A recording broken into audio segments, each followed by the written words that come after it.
जगदंबा, अगं तू कुठे निघालीस? आई, तुला देवीने बरं केले की नाही? मग मला पण त्याचे आभार मानायला नकोत का? आलेच मी.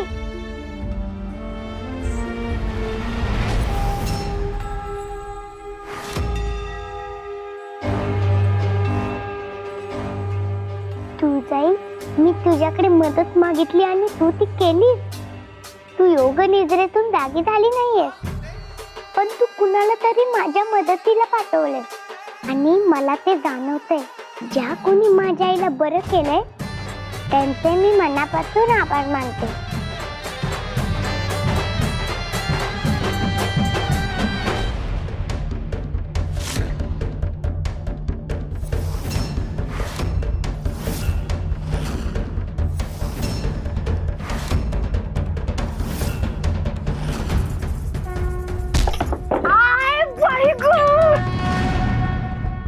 लागलं माझ्या हाताला, मोडला माझा हात. काय चाललंय?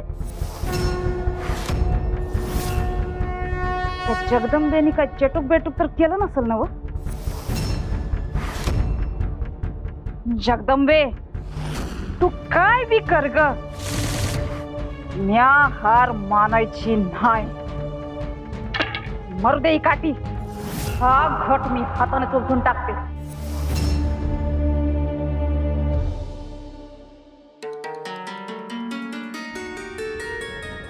काही माणसं स्वतःच्या स्वार्थाने एवढी वेडी झालेली असतात की त्यांना स्वतःच्या भल्याची गोष्ट देखील दिसत नाही. ज्या घटाला तू थोतांड समजून दूर लोटत आहेस, तोच घट उद्याच्या भविष्याला दिशा दाखवणार आहे. जगदंबेच्या या घटाला तू कपटी मनाने हात देखील लावू शकणार नाहीस.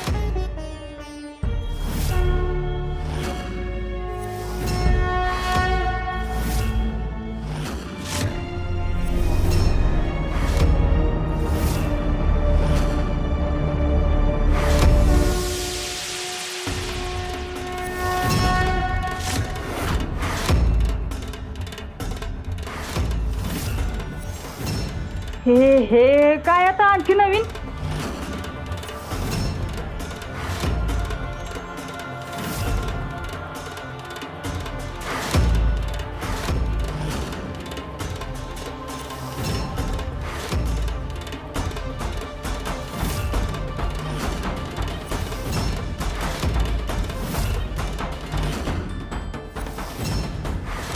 हे काहीतरी भलतच आहे.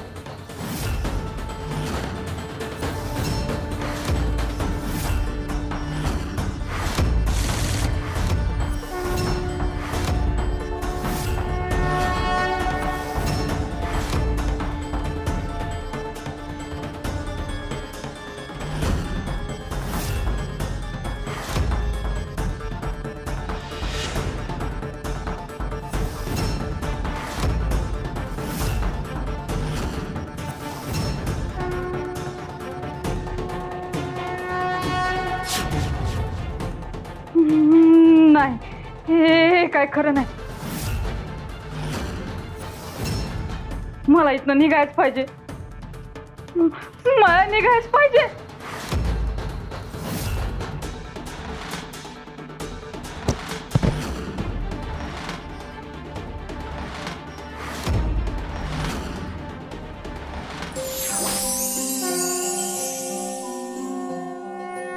तू जाई, तू लवकर योग निद्रेतून बाहेर ये.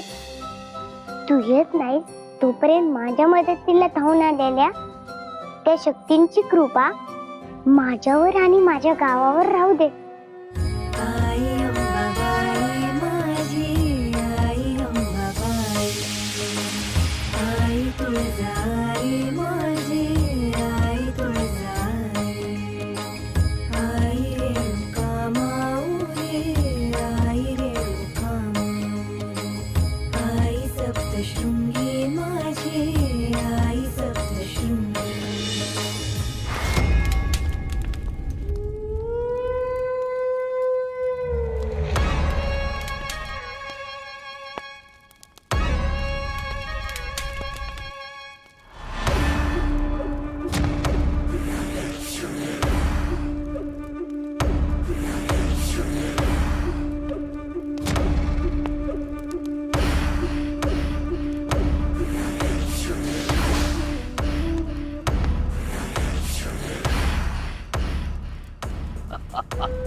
घडतंय? ह्या दुष्काळानं जो विनाश घडवलाय तो परत फिरवणं केवळ अवघडच नाही तर अशक्य होऊन बसलाय. अचानक हा दुष्काळ कुठून आलाय कोण जाणे. कुठलाही मायावी उपाय कार्य करत नाहीये. एकाच वेळी सर्व बाजूनी आपत्ती चालून येत आहेत असं वाटतंय तिथे माता. केवळ आपल्याच नाही तर आमच्या बंधूंच्या राज्यातही तीव्र दुष्काळाचं संकट ओढवले आणि पाताळातही बिकट परिस्थिती आहे. आपल्याला काहीतरी करायलाच हवं दैत्यमाता, अत्यंत त्वरेने. नाही नाही, या दुष्काळाचा अंत करणं आमच्या तरी हातात नाहीये. आमच्याच काय कुणाच्याही हातात दिसत नाहीये. हा दुष्काळाचा निर्माता कोण आहे, याची सुरुवात कुठे आणि अंत कुठे हेही कळत नाहीये. तिथे माता, आपण असं म्हणू नका. कोणती तरी शक्ती असेल तिथे माता जी या संकटाला रोखू शकेल. हे संकट रोखायला साधी शक्ती नाही, मोठी शक्ती हवी आहे. खूप मोठी शक्ती.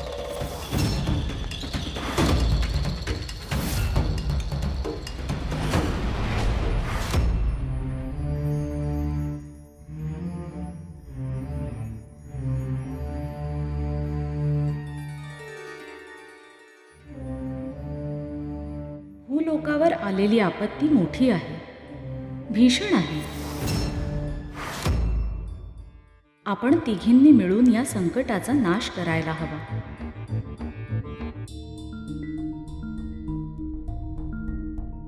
हे संकट मायावी आहे.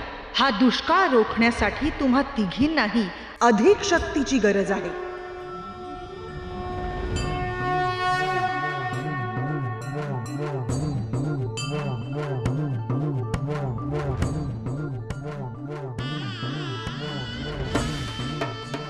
तुमची शक्ती तर मोठी आहेच. तुम्हीही हा दुष्काळ थांबवू शकता. मात्र त्याला पूर्णपणे नष्ट करण्यासाठी तुम्हाला अधिक शक्तीची गरज आहे. आदिशक्ती देवी, आम्ही 3.5 शक्तिपीठांचे रूप आहोत. अर्थात करवीर निवासिनी अंबे, तू रजतेज आहेस. तुझ्यात ज्ञानशक्ती वास करते. माहूर गडावर राहणाऱ्या रेणुका देवी, तू क्षात्र तेज धारण करतेस. तुझ्यात इच्छाशक्ती वास करते. चिंचपुरात राहणारी तुळजा ही ब्रह्मतेज आहे. तिच्यात क्रियाशक्ती वास करते. आणि वनी येथे वास करणारी सप्तशृंगी तुझ्यात संयोगी तेज आहे. या तिन्ही शक्तींचा संयोग तुझ्यात होतो. तुम्ही मिळून 3.5 शक्तिपीठ निर्माण करता.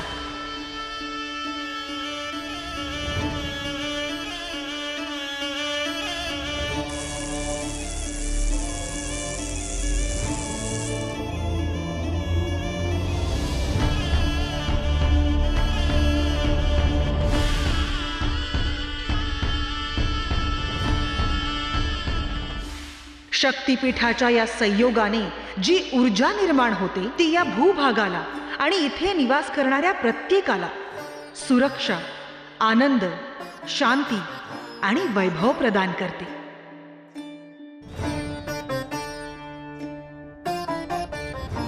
हे चारही बिंदू जेव्हा एकत्र काम करतात तेव्हा शक्तीचा अपरिमित स्रोत निर्माण होतो. या शक्ती संयोगात सध्या तुळजा नसल्याने ह्या दुष्काळाचा समूळ नायनाट करण्यात अडथळे निर्माण होतील. म्हणून तुम्ही चौघी एकत्र मिळूनच ह्या संकटाचा सामना करावा. आदिशक्ती माता, परंतु तुळजा तिच्या योग निद्रेतून बाहेर कधी येणार आहे?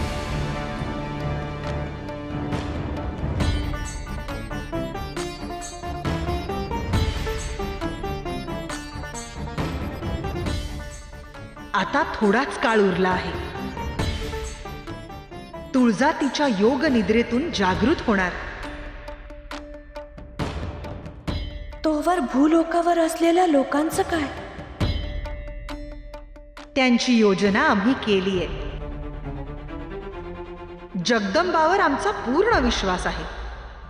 तुळजाचे ते रूप ह्यातून मार्ग नक्की काढणार.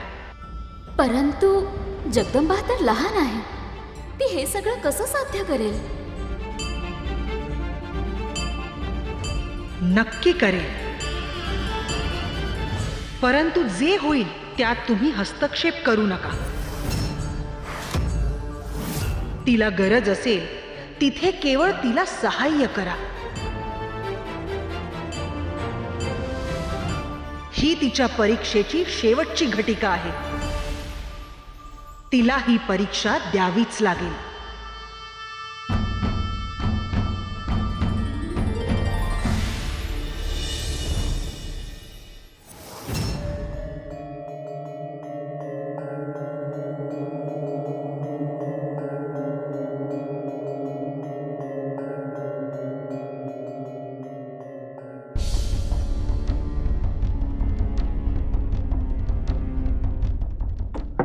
अगं मला सांगायचं ना, जरा बरं वाटलं म्हणजे पूर्ण बरी झालीस असं नाही.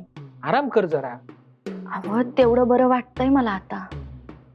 चेहराच सांगतोय तुझा. जा बरं आराम कर जा.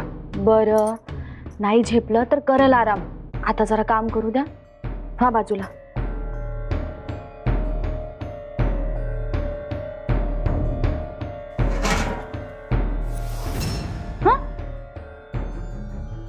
अगं बाई, ह्यातलं धान्य कुठं गेलं?